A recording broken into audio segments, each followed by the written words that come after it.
زبردستی نہ سنانے کی عادت ہے نہ پڑھانے کی عادت ہے. آپ جتنا شوق سے سننا پسند کریں گے میں اتنا آپ کو سنانے کی کوشش کروں گا. اچھا ایک بات مجھے بتائیے، جلسہ کافی وقت سے چل رہا ہے اور آپ خوب جلسہ کرتے ہیں، آپ کو خوب اس کا آئیڈیا ہے، تجربہ ہے. جلسے میں کوئی بھی بولنے والا جب آپ کے سامنے آتا ہے تو آپ سے کچھ مانگتا ہے نہیں مانگتا؟ آپ کتنے سیدھے بن کے کہہ رہے ہیں کہ نہیں مانگتا ہے. کوئی بھی آپ کے سامنے جلسے میں آتا ہے، چاہے نعت پڑھے یا تقریر کرے، تو آپ سے کچھ مانگتا ہے. کوئی کہتا ہے کہ ہاتھ اٹھا کے ایسے ایسے کریے تو ہم پڑھیں گے. کوئی کہتا ہے ہمارے ساتھ آپ بھی پڑھیے گا تب ہماری بیٹری چارج رہے گی. کوئی کہتا ہے کہ آپ کو بھی بولنا ہوگا. یہ ساری باتیں ہوتی ہے کہ نہیں ہوتی؟ نہیں ہوتی ہے، ہوتی ہے نا. تو سنانے والا جب کوئی آتا ہے تو آپ سے کچھ مانگتا ہے اور آپ اس کو دیتے ہیں. میں بھی سنانے کے لیے آپ کے سامنے آیا ہوں، میں بھی آپ سے مانگ رہا ہوں ایک چیز، آپ دیں گے مجھے؟ یہ پہلے بتا دیتا ہوں کہ چندہ نہیں مانگوں گا، اس کے علاوہ کچھ اور مانگوں گا تاکہ آپ کو ڈر نہ لگے. دیں گے مجھے؟ جی. میں آپ کے سامنے تقریر کرنے آیا ہوں، سنانے آیا ہوں، تو آپ سے آپ کی آواز اور آپ کی شور شرابے نہیں مانگ رہا ہوں، آپ سے آپ کی توجہ مانگ رہا ہوں. میں جب تقریر کروں آپ کو بات بتاؤں تو سمجھنے کی کوشش کیجیے گا کہ میں کہہ کیا رہا ہوں. یہ نہیں کہ سمجھ میں آئے نہ آئے سبحان اللہ سبحان اللہ سبحان اللہ سبحان اللہ. اگر صرف سبحان اللہ پڑھنا ہو تو یہ پنڈال سجانے کی کیا ضرورت، علماء کو بلانے کی کیا ضرورت؟ گھر میں مصلی بچھا کے تسبیح لے لیجیے، رات میں پڑھیے نا سبحان اللہ. میں سبحان اللہ پڑھنے سے منع نہیں کر رہا ہوں، لیکن جس وقت علماء سنائیں دین کی بات تو غور سے سنیے، سمجھ میں آ جائے تو سبحان اللہ کہیے، بغیر سمجھے سبحان اللہ کے شور بچائیے اور سمجھنا چھوڑ دیجیے تو اس سے کام نہیں بننے والا ہے. سمجھیے گا تب زندگی میں پریورتن آئے گا، سمجھیے گا تب آپ کی زندگی میں انقلاب پیدا ہوگا. کہاں ہے آپ؟ کہاں رہنا چاہیے تھا آپ کو؟ کیا کر رہے ہیں آپ؟ کیا کرنا چاہیے تھا آپ کو؟ یہ سمجھیں گے تب آپ کو سمجھ. میں آپ سے آپ کی توجہ مانگتا ہوں، میری بات کو بہت غور سے سنیے اور دل میں بیٹھائیے. سمجھ میں آ جائے تو کہیے سبحان اللہ. اللہ اس سبحان اللہ کہنے پہ بہت ثواب ہے. دیکھیے نبی کریم صلی اللہ تعالی علیہ وسلم کی آمد کے حوالے سے ہم لوگ جمع ہیں. جشن عید میلاد النبی صلی اللہ علیہ وسلم کی یہ مجلس ہے، عظیم الشان یہ اجلاس ہے. اللہ تبارک و تعالی قرآن حکیم میں فرماتا ہے لقد جاءکم رسول من انفسکم، آ گئے تمہارے پاس تمہیں میں سے ایک رسول. تمہارے پاس تمہیں میں سے ایک رسول آیا. عزیز علیہ ما عنتم، تمہارا مصیبتوں میں پڑنا اس رسول کو دشوار گزرتا ہے، گراں گزرتا ہے. وحریص علیکم، اور تمہارے لیے فائدہ دلانا اور تمہارے سارے نفع کے لیے وہ رسول حریص ہیں اور چاہتے ہیں کہ سارا نفع تمہارے دامن میں سمیٹ کے رکھتے ہیں. بالمؤمنین رؤوف الرحیم، اور آنے والے رسول تو اہل ایمان کے لیے خاص طور سے رؤوف الرحیم بھی ہے. یہ ہے قرآن میں رسول اللہ کی صفت کا تذکرہ کہ رسول آئے ہیں تو کیسا بن کر کے آئے. آنے والا رسول ہمارے بیچ آیا، کیسے آیا کہ انسانوں کا مصیبتوں میں مبتلا ہونا ان کو گرا گزرتا ہے اور وہ انسان کی ہر بھلائی کے لیے حریص ہے، انسان کی ہر بھلائی کے خواہاں ہے، انسان کے دامن میں ہر طرح کی نیکیوں کو جمع کر رہے ہیں. ان آیات بینات میں رسول اللہ کی 4 صفتوں کا بیان ہے. نمبر 1، رسول جو آئے ہیں وہ انسانوں میں انسانی لباس میں آیا. رسول من انفسکم، انسانوں میں رسول انسانی لباس میں آیا. وہ رسول ایسا ہے کہ کسی انسان کا مصیبت میں پڑنا اس رسول کے اوپر گرا گزرتا ہے. وہ رسول ایسا ہے کہ وہ انسان کے دامن میں دنیا اور آخرت کی ساری بھلائیاں جمع کرنے والے ہیں. اور وہ رسول اہل ایمان کے لیے قیامت کے دن خاص طور سے رحمت کرنے والے ہیں، اللہ سے بخشوا کر جہنم سے نکال کر جنت میں لے جانے والے ہیں. یہ 4 صفتیں رسول اللہ کی قرآن حکیم میں اللہ نے بیان کیا ہے.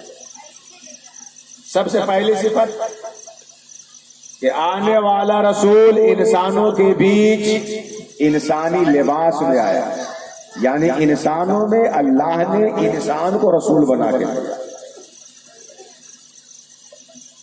اس روئے زمین پر انسان کی آبادی سے پہلے سے جناتوں کی آبادی تھی، اور جناتوں کے وجود سے پہلے بھی فرشتوں کی آبادی تھی. لیکن انسانوں کے بیچ انسانوں کو صحیح غلط بتانے کے لیے، جھوٹ اور سچ کا راستہ دکھانے کے لیے، جہنم سے بچانے اور جنت میں لے جانے کے لیے جو رسول آئے ہیں، اللہ نے انسانوں میں جنات کو رسول بنا کے نہ بھیجا، اللہ نے انسانوں میں فرشتے کو رسول بنا کے نہ بھیجا، بلکہ انسانوں میں جو رسول بھیجا وہ انسانی لباس میں رسول بھیجا. وجہ یہ ہے کہ اگر جنات انسانوں کے بیچ رسول بن کر کے آتا تو جنات کو دیکھ کے تو آدمی ایسے ہی ڈر جاتا ہے، اسے سیکھتا کیا؟ اگر انسانوں کے بیچ فرشتے کو اللہ رسول بنا کر کے بھیجتا تو فرشتے کے بیوی بچے نہیں ہوتے ہیں، فرشتوں کے ماں باپ نہیں ہوتے، فرشتوں کے دوستوں احباب نہیں ہوتے، فرشتے کو بھوک پیاس نہیں لگتی، فرشتے کو بیماری نہیں ہوتی. اب اگر رسول فرشتہ بن کر کے آتا، فرشتہ رسول بن کر کے آتا اور اسے دنیا کی کوئی ضرورت نہیں ہوتی تو آپ بہانہ ڈھونڈ لیتے کہ رسول کو بھوک نہیں لگتی، ہمیں تو لگتی ہے. رسول کے بیوی بچے نہیں، ہمیں تو ہے. رسول کے ماں باپ نہیں، ہمارے تو ہے. رسول کے دوستوں احباب نہیں، ہمارے تو ہے. رسول کو دنیا کی ضرورت نہیں، ہمیں تو ہے. اس لیے رسول اللہ کے قانون پہ چل سکتے ہیں، ہم کیسے چلیں؟ ہمیں تو بھوک لگے تو کھانے کا انتظام کرنا ہوگا، ہمیں تو پیاس لگے تو پانی کا انتظام کرنا ہوگا، ہمیں تو بیماری ہوگی تو دوا کا اہتمام کرنا ہوگا، ہمیں بچے ہوں گے تو اس کو پڑھانے کی فکر کرنی ہوگی، ہمارے ماں باپ ہوں گے تو ان کی خدمت کرنی ہوگی. اس لیے ہم رسول کے طریقے میں چل کر اللہ تک کیسے پہنچ سکتے ہیں؟ اس لیے اللہ نے انسانوں کے بیچ رسول فرشتے کو نہ بھیجا تاکہ آپ کی ہمت کم ہو، بلکہ انسانوں میں انسانوں کو رسول بنا کے بھیجا تاکہ آپ انہیں دیکھ کر ان کی روش میں چل کر اللہ کے پہنچنے والے بن سکیں، اللہ تک جانے والے بن سکیں، اللہ کا محبوب بن سکے، اللہ کا قرب حاصل کر سکے. تو آنے والا رسول انسانوں میں انسانی لباس میں آیا. اس رسول کی شان یہ ہے کہ کسی مصیبت میں انسان کا پڑنا ان کے لیے گرا گزرتا. کانٹا کسی انسان کو چبھ جائے تو رسول کو تکلیف ہوتی ہے، بچھو کسی کو ڈنک مار لے تو رسول اللہ کو تکلیف ہوتی ہے. اللہ کے رسول کہتے ہیں کہ میری مثال اور تمہاری مثال اس شخص کی طرح ہے کہ کوئی اپنے آپ کو آگ میں جھونکے جا رہا ہے کہ جل جائے اور دوسرا اس کو پکڑ کے کھینچ رہا ہے کہ جلنے سے بچ جائے. اللہ کے رسول کہتے ہیں کہ تم جھوٹ بول کے جہنم میں چھلانگ لگا رہے ہو، تم نماز چھوڑ کر کے جہنم میں کودنے کی تیاری کر رہے ہو، تم اللہ کی منع کی ہوئی باتوں کو کر کے جہنم میں چھلانگ لگا رہے ہو اور میں تمہیں پکڑ کے جہنم سے نکالنے کی کوشش کر رہا ہوں. تو رسول اللہ انسانوں کا کسی مصیبت میں پڑنا رسول کے لیے گرا گزرتا ہے، اور انسانوں کے دامن میں رسول اللہ سارے فائدے کو اور سارے نفع کو دلانے والے. 2-3 روایتیں سرکار کی دیکھ لیں جس سے آپ کو سمجھ میں آ جائے کہ رسول اللہ کو انسانوں کا مصیبت میں پڑنا کیسے گرا گزرتا. اللہ کے رسول فرماتے ہیں کہ ایمان کے بہت سارے درجات ہیں، جس میں سب سے اعلیٰ درجہ لا الہ الا اللہ کہنا ہے اور سب سے ادنا درجہ راستے سے تکلیف دینے والی چیز کو ہٹانا ہے.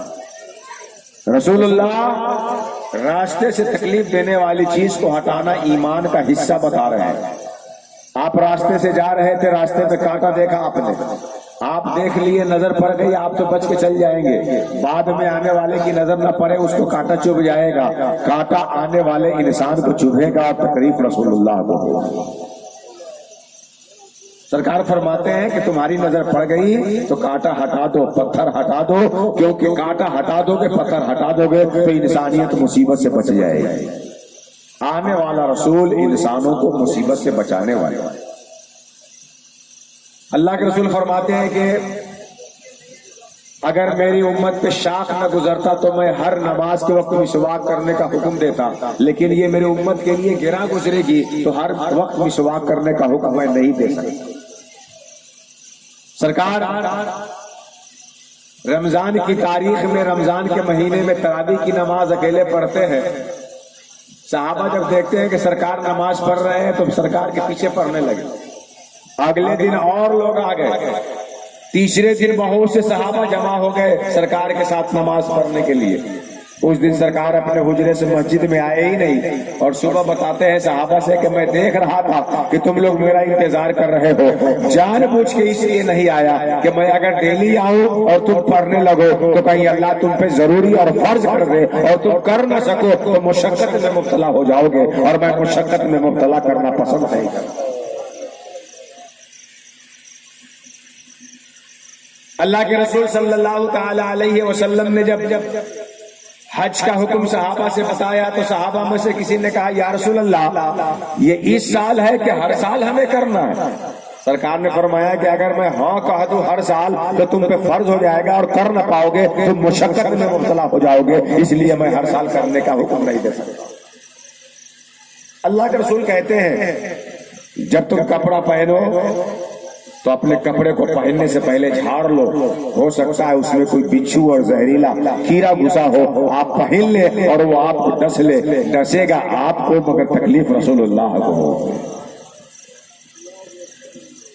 جوتا میں آپ پاؤں ڈالنے سے پہلے جوتا دیکھ لے، کہیں ایسا نہ ہو کہ اندر کوئی موذی جانور گھس گیا ہو، آپ پاؤں ڈالے اور وہ آپ کے پاؤں میں ڈس لے، ڈسے گا آپ کو اور تکلیف رسول اللہ کو ہو۔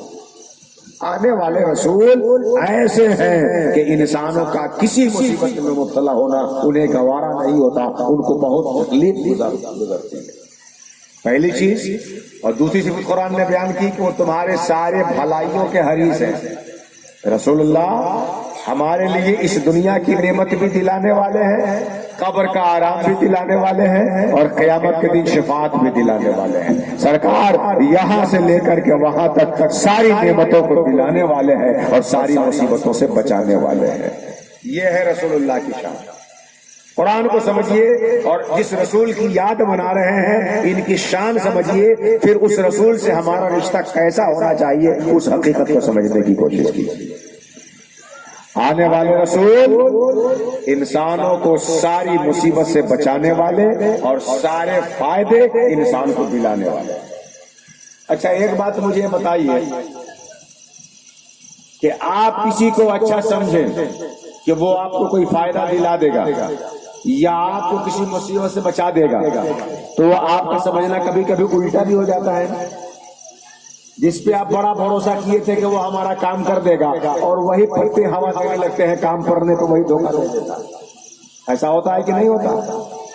آپ جسے سمجھے کہ وہ آپ کا کام کرا دے گا وہ غلط ہو سکتا ہے، مگر اللہ جس رسول کے بارے میں یہ کہہ رہا ہے کہ وہ تمہیں ساری مصیبت سے بچانے والے ہیں اور سارا فائدہ دلانے والے ہیں، ہمارا سمجھنا غلط ہو سکتا ہے، اللہ کے کہنے میں غلطی کیا امکان نہیں ہے۔ تو رسول جو آئے ہیں بلا شبہ ہمیں ساری مصیبتوں سے بچانے والے ہیں اور سارا فائدہ ہمارے دامن عطا فرمانے والے۔ نعرہ تکبیر، نعرہ رسالت، نعرہ رسالت، جشن عید میلاد النبی، نقیب الصوفیہ، نقیب الصوفیہ، نعرہ تکبیر، نعرہ رسالت۔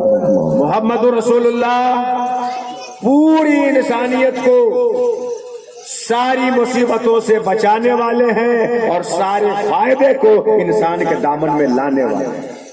یہ دو پوائنٹ سمجھ لیں۔ اب میں آپ سے پوچھتا ہوں، جب آیت کریمہ سمجھ گئے کہ جو رسول ہمارے بیچ آئے ہیں وہ ہمیں ساری مصیبت سے بچانے والے ہیں اور ہمارے دامن میں سارا فائدہ دلانے والے ہیں، اور یہ قرآن کہتا ہے، اللہ کہتا ہے، اب میں آپ سے پوچھتا ہوں، بہت سوچ سمجھ کے بتائیے گا، ایک دم جذبات میں پا کے نہیں، دل میں اپنا دروازہ کھولیے اور میرے سوال کو ٹٹول کر کے جواب لائیے۔ آپ جب انسانی سماج کا جائزہ لیں گے، انسانی سوسائٹی کا جب سروے کریں گے، انسانی معاشرے کا جب تجزیہ کریں گے، اپنے سماج پہ ایک نظر ڈالیں گے تو 2 دونی 4 کی طرح یہ بات واضح ہو کر آپ کے سامنے آ جائے گی کہ آج انسان کسی کی پیروی کیوں کرتا ہے، آج انسان کسی کے نقش قدم پہ کیوں چلتا ہے، آج انسان کسی کے ہاں میں ہاں کب ملاتا ہے، آج انسان کسی کی گلی کا چکر کب کاٹتا ہے، آج انسان کسی کے نقش قدم کی پیروی کب کرتا ہے، بتائیے۔ کوئی کسی کی ہاں میں ہاں اور اس کی پیروی تب کرتا ہے جب وہ یا تو کسی مصیبت سے بچا دیتا ہو یا وہ کوئی فائدہ دلا دیتا ہو۔ سماج میں غور کریے نا، کوئی کسی کی پیروی کب کرتا ہے جب وہ کوئی فائدہ دلانے والا ہوتا ہے، کوئی کسی کے نقش قدم پہ کب چلتا ہے جب اس سے کوئی مصیبت سے نجات ملنے والی ہوتی ہے۔ پردھان جی، مکھیا جی، ودھائک جی آپ کو کہہ دے بھیا ارے ایک فنڈ آیا ہے، آپ ہی کو پہلے بتا رہے ہیں، ہوشیار ہو جائیے، اتنا خالی کہہ دے پردھان جی، اب صبح شام ڈیلی پردھان جی کے اور مکھیا جی کے دروازے تک آنے لگے، ہے کہ نہیں ہے؟ ودھائک جی کہہ دے کہ ایک بڑا اچھا فنڈ آیا ہوا ہے، تو آپ سوچیں گے کہ کسی کو نہ ملے سب سے پہلے ہمیں ہی مل جائے۔ ودھائک جی ایک بار بلائیں گے نا تو 4 بار ان کے دروازے پہ جائیے گا، ابھی سو رہے ہیں ٹھیک ہے بعد میں آ جائیں گے، ابھی کہیں فیلڈ میں گئے ٹھیک ہے بعد میں آ جائیں گے۔ یہ بار بار اس کے گھر کیوں جا رہے ہیں؟ کیونکہ آپ کو لگ رہا ہے کہ کوئی فنڈ مل جائے گا، کوئی فائدہ مل جائے گا۔ کوئی پولیس آپ کو پریشان کرتی اور نیتا جی آپ کے محلے کے ہیں، آپ کو یقین ہے کہ اگر نیتا جی پولیس سے بات کر لیں گے تو پولیس آپ کو پریشان نہیں کرے گی، مصیبت سے بچ جائیں گے، تو نیتا جی کے یہاں بار بار جائیں گے، حضرت سر پولیس ہم کو حیران کر رہی ہے، ذرا بتا دیجئے کہ ہم بے گناہ آدمی ہیں، پریشان نہ کرے، کہے گا ٹھیک ہے کل آنا ہم بات کر لیں گے۔ ایک بار وہ بلائے 10 بار آپ جائیں گے، کیونکہ آپ سمجھتے ہیں کہ اس سے ایک مصیبت سے نجات مل جائے گی۔ کبھی آپ کو کورٹ کچہری کا سامنا کرنا پڑا ہے؟ اللہ نہ کرے کہ کرنا پڑے کسی کو، لیکن آپ جانتے ہیں جب کورٹ میں جاتا ہے کوئی تو وکیل جو جج کے سامنے مقدمہ لڑتا ہے وہ وکیل سے کیا کہتا ہے، سکھا دیتا ہے کہ دیکھیے ایسے ایسے کہیے گا جیسے ہم سکھا رہے ہیں آپ کو۔ بات سمجھ میں آ رہی کہ نہیں آ رہی؟ وکیل جس کا مقدمہ لڑتا ہے جب جج کے پاس لے جاتا ہے بیان دلوانے کے لیے تو خوب ایک دم سمجھاتا ہے، ایسے بولیے گا ایسے نہیں، ایسے بولیے گا ایسے نہیں، اور وہ بھی خوب یاد کیا جاتا ہے ہاں ایسے ہی بولیں گے، وہ ایسے نہ بولیں گے۔ وہاں وکیل کی پیروی کیوں کر رہا ہے؟ جیسے کہا بولنے کے لیے ویسے کیوں بول رہا ہے؟ کیونکہ وہاں وکیل اس کا مقدمہ لڑ کے یا تو کسی مصیبت سے بچائے گا یا کوئی فائدہ دلائے گا۔ کیا سمجھ میں آیا کہ انسان کسی کی پیروی تب کرتا ہے جب وہ کوئی فائدہ دلانے والا ہو، انسان کسی کے نقش قدم پہ تب چلتا ہے جب وہ کسی مصیبت سے بچانے والا ہو۔ جب کوئی ایک فائدہ دلا دے تو انسان اس کی پیروی کرتا ہے، جب کوئی ایک مصیبت سے بچا دے تو انسان اس کے نقش قدم پہ چلتا ہے۔ اور محمد رسول اللہ ایک مصیبت سے بچانے والے نہیں ہیں، ایک نفع دلانے والے نہیں ہیں، یہاں سے لے کے قیامت تک ساری مصیبتوں سے بچانے والے ہیں اور سارے فائدہ دلانے والے ہیں۔ نعرہ تکبیر، نعرہ رسالت، سرکار کی آمد، دلدار کی آمد، مدنی کی آمد، نعرہ تکبیر۔ محمد رسول اللہ جو ہمارے بیچ آئے وہ یہاں سے لے کے قیامت تک ساری مصیبتوں سے بچانے والے ہیں اور یہاں سے لے کے قیامت تک سارا فائدہ دلانے والے ہیں۔ ایک انسان اگر تو مصیبت سے بچنے کے لیے پیروی کرتا ہے تو کسی اور کی مت کر، محمد رسول اللہ کی کر۔ اگر تو کسی نفع کو حاصل کرنے کے لیے کسی کی ہاں میں ہاں لاتا ہے، کسی کے نقش قدم پہ چلتا ہے تو کسی اور کے پیچھے مت جا، محمد رسول اللہ کے پیچھے چل۔ کسی کی جے وجے کیوں پکارے، کیا غرض ہم کو، ہمیں کافی ہے سید اپنا نعرہ یا رسول اللہ۔ کسی کی جے وجے کیوں پکارے، کیا غرض ہم کو، ہمیں کافی ہے سید اپنا نعرہ یا رسول اللہ۔ تو جب رسول اللہ ہمیں ساری مصیبتوں سے بچانے والے ہیں اور رسول اللہ ہمیں سارا فائدہ دلانے والے ہیں، تو اب ہمیں پیروی کس کی کرنی ہے؟ رسول اللہ کی کرنی ہے۔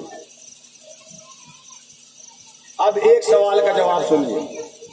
آپ کہیں گے مولانا صاحب آپ نے قرآن پڑھ کے ہمیں سمجھایا کہ آنے والے رسول ہمیں ساری مصیبتوں سے بچانے والے ہیں اور سارا فائدہ دلانے والے ہیں، مگر آج سائنس کی دنیا ہے، آج ٹیکنالوجی کا زمانہ ہے، آج دنیا کے لوگوں کے ذہن و دماغ پہ یورپ اور امریکہ کی ترقی کا نشہ چڑھا ہوا ہے۔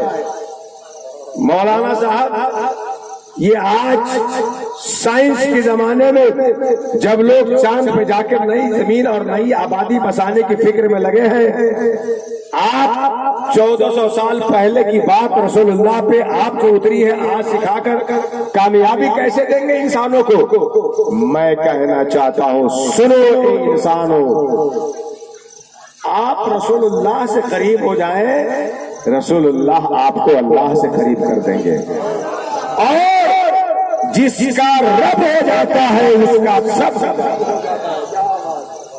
ڈاکٹر اقبال نے بڑی پیاری بات کہی کہ محمد سے وفا تو نے تو ہم تیرے ہیں، کی محمد سے وفا تو نے تو ہم تیرے ہیں، یہ جہاں چیز ہے کیا لوح و قلم تیرے ہیں۔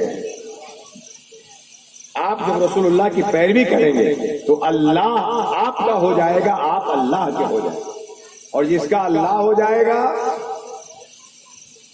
جا کو راکھے سائی مار سکے نہ کوئی، جس کو اللہ بچائے اسے کوئی مار سکتا ہے، اور جسے اللہ مصیبت میں ڈالے اسے کوئی بچا سکتا ہے۔ اچھا مجھے بتائیے، حضرت یوسف کے بھائیوں نے حضرت یوسف کو کنویں میں دھکیل دیا، دھکیلا نا، لیکن اللہ نے اس کنویں سے اٹھا کر کے مصر کا بادشاہ بنا دیا۔ نمرود نے آگ جلوائی، اس کے شعلے آسمان سے بات کر رہے تھے، اور اس آگ میں خلیل کو ڈلوایا کہ جل جائے، لیکن جب آگ میں خلیل جاتے ہیں تو اللہ کا حکم جاتا، خبردار یہ آگ کوئی اور نہیں، میرا خلیل جا رہا ہے، یا نارو کونی فرد و سلام علی ابراہیم، میرے ابراہیم پہ سلامتی اور ٹھنڈک والی ہو جائے۔ آگ میں ڈالے گئے ابراہیم لیکن جلتے نہیں ہے، اللہ نہ جلائے تو آگ جلا دے گی۔ حضرت موسیٰ کی ماں حضرت موسیٰ کو ایک صندوق میں بند کر کے دریا میں ڈال دیتی۔ فرعون نے خواب دیکھا کہ ایک لڑکا پیدا ہوا ہے جو ہماری حکومت چھین لے گا، بہت غمگین ہوا کہ اب تو میری حکومت چلی جائے گی۔ وزیروں نے کہا گھبرانے کی ضرورت نہیں ہے، جو لڑکا پیدا ہو اس کو مارتے چلے جائیے، ضلع چھوڑیے ہی مت۔ فرعون جو لڑکا بچہ پیدا ہوتا اس کو مار دیتا، بچی کو چھوڑ دیتا، لڑکے کو قتل کر دیتا۔ اسی بیچ حضرت موسیٰ کی پیدائش ہوئی۔ حضرت موسیٰ کی ماں پریشان کہ فرعون کو خبر ملے گی کہ لڑکا ہوا ہے تو بیٹے کو مار دے گا، کیا کروں کیسے کروں، پریشان ہے حضرت موسیٰ کی ماں۔ اللہ فرماتا ہے حضرت موسیٰ کی ماں سے کہ موسیٰ کی ماں مت ڈرو، میرے اس بندے کو ایک تابوت میں ایک صندوق میں بند کر کے دریا میں ڈال دو۔ حضرت موسیٰ کی ماں اپنے بچے کو صندوق میں بند کر کے دریا میں ڈالتی ہے، اور اللہ حضرت موسیٰ کو فرعون کے دربار میں پہنچا کے پرورش کراتا ہے، فرعون سے جو قتل کرتا ہے۔ بات سمجھ میں آ رہی کہ نہیں آ رہی ہے؟ یوسف کے بھائیوں نے مارنا چاہا، اللہ نے بچانا چاہا۔ نمرود نے جلانا چاہا، اللہ نے بچانا چاہا۔ اللہ بچائے گا تو کوئی آپ کا ایک بال بیکا نہیں کر سکتا، اور نہ پرے کرے تو کوئی آپ کو بچا نہیں سکتا ہے۔